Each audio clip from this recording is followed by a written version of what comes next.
protect peace. Help Ukraine, protect peace. Help Ukraine, protect peace. Help Ukraine, protect peace.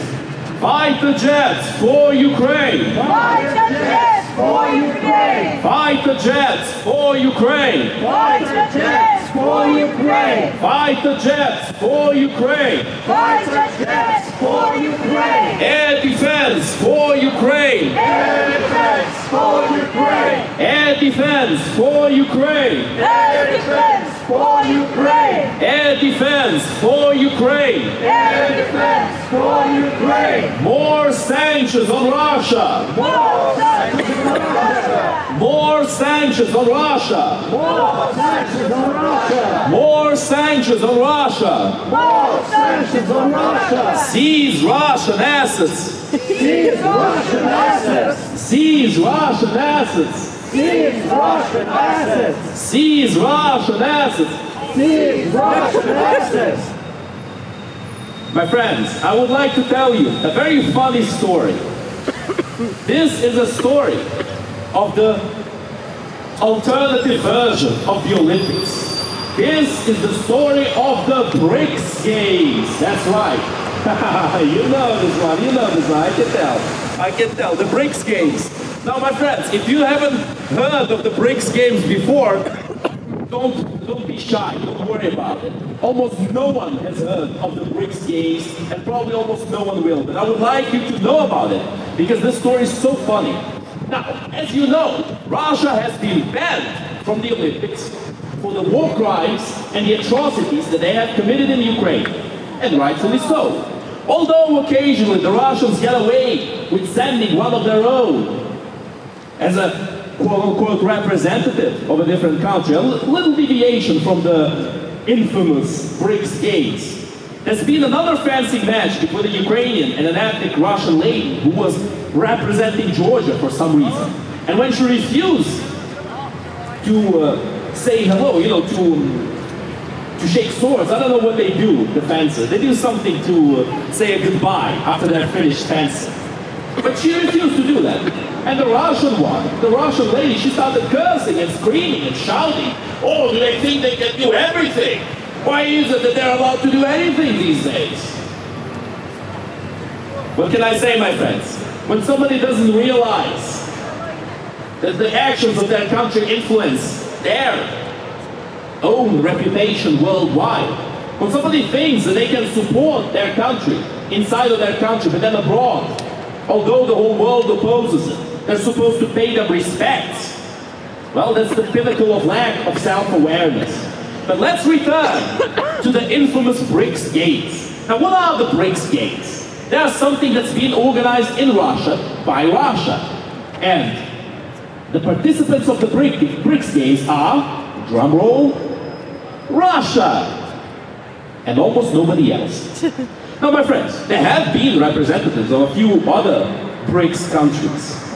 However, the vast majority of participants have obviously been Russians. Even some of their own athletes, of these Z supporters, have admitted that they didn't even care who was on the other side, because it was mostly Russians. One time, I remember, I watched some pictures of the BRICS Games. It was a very comedic situation, where literally only one participant was participating. So, the number 1 spot, that was the winner, gold medal. The number 2 and 3 spots, no one.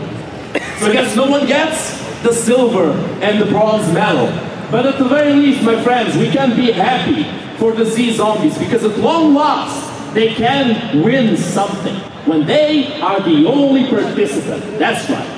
Those are the only times nowadays, my friends, when Russia wins. When only Russia participates. But let's not allow this little bit of a joke that Russia has pulled on themselves to distract us from what's going on worldwide, my friends.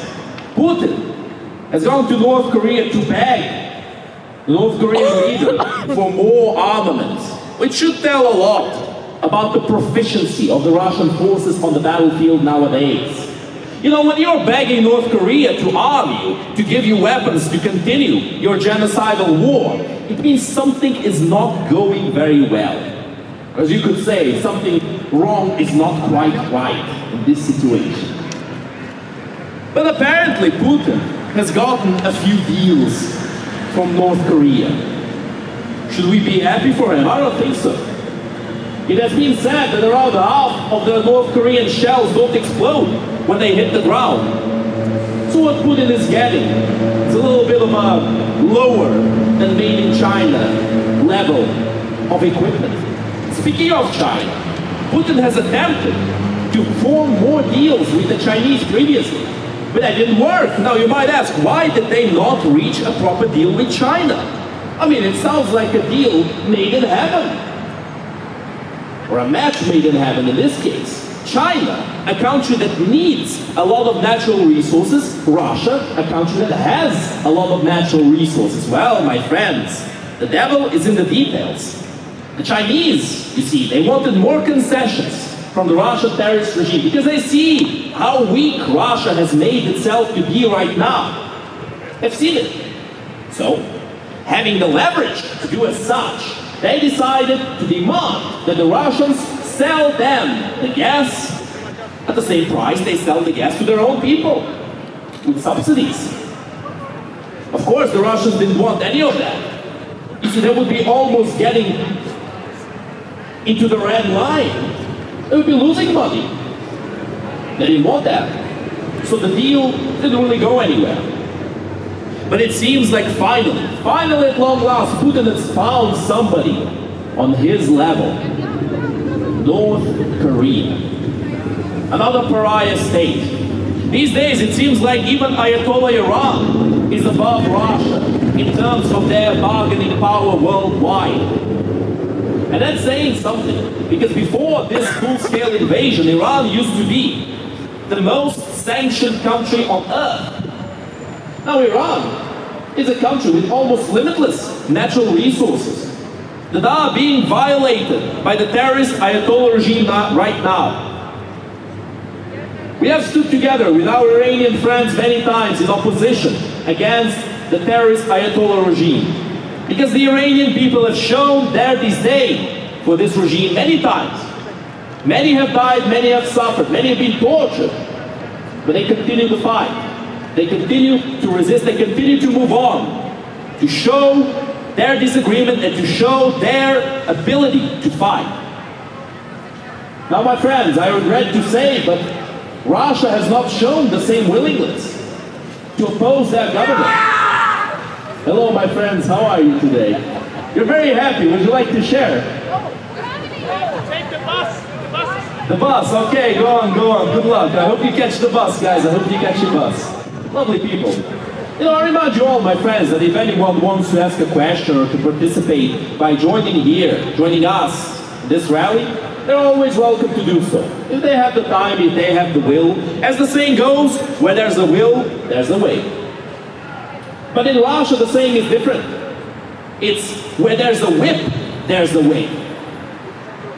When you get whipped in your back, then you can do it. A country of slaves. A country-sized prison, you could call Russia nowadays. Except a lot of these prisoners seem to be enjoying the quality of life they're getting, for some reason. But the reason is obvious, my friends. Generations of brainwashing, generations of killing off any dissidents. That, my friends, is what results in modern-day Russia, where all these babushkas and dedushkas are coming to the streets shouting, Putin, Putin. By the way, speaking of shouting on the streets of Moscow, not too long ago, there was a big protest in Moscow called simply To Washington. I'm sure that name does not leave much for your imagination, my friends. But either way, I feel obliged to explain. They had a whole bunch of paper mache versions of nuclear weapons. Some of them called Sarmat, some of them called Neptune, some of them called whatever other nonsense name the Russians want to call them. And they were saying that they are taking aim at Washington. Now, my friends, this should make any Republican who spends their day and night shilling for Russia sweat bullets. They should sweat those bullets, or else bullets might start flying in their direction, and they're not going to be ready. You see, we oftentimes say that there is no victory in supporting a psychopath. Even if the psychopath wins, you're going to lose anyway. Well, congratulations, you allowed a psychopath to win. Now you're the victim. Now you are powerless against that psychopath. That is why there is no victory for anyone who sides with the Russian terrorist regime. For all of these Robert Ficos, for all of these Viktor Orbans, for all of these Tucker Carlsons, and so on and so onwards, or for all of these Marine Le Pens, there's no victory for them, my friend. Thank you very much, my friend. Thank you very much.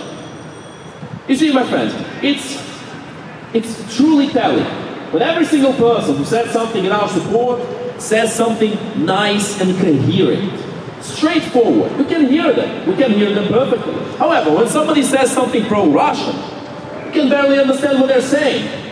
It's like they're coming by us and they just say, and you can't hear it. You can't understand what they're saying, and they don't stop to repeat it because they're ashamed. They know that it makes no sense. They know they have nothing to sell here.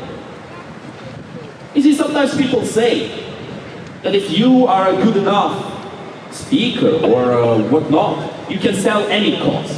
But the truth of the matter is that there is a limit to that. When a cause is so rotten, like the Russian cause, even the best propagandists in the world cannot save it. And Russia has some very powerful, very intelligent propagandists. You see, although the Russian military has shown itself to be complete trash, an obsolete mob compared to the Western forces, although the Russian economy has shown itself as weaker than many people expected, the Russian propaganda machine continues full throttle. Why might this be? Why is it that the Russian propaganda is the one thing that does the most damage? It's very simple, my friends. It's because democracies are vulnerable to propaganda. Because here, people have a choice. A choice that the Russian terrorist regime is trying to exploit. But we must know better than that. We must understand that we cannot vote for the people who want to erase democracy, because that is the antithesis of democracy itself. If we allow demagogues and isolationists like Fico or Orban take charge here in the UK, it's all over. They're not going to lead this country to a good place. Individuals like George Galloway and Jeremy Corbyn would always lead this country into the black hole, into an abyss of misery. Now, my friends, times have not been the best lately, that is true. And to a large extent, it is because of all the trouble and all the destabilization that the Russian terrorist regime has caused. We have to always remember that the night is dark before dawn, and we need to keep moving forward. If you find yourself in hell, why stop? Why would you stop in hell? We need to move on and get out of this difficult situation together. All together, we will win! All together, we will win!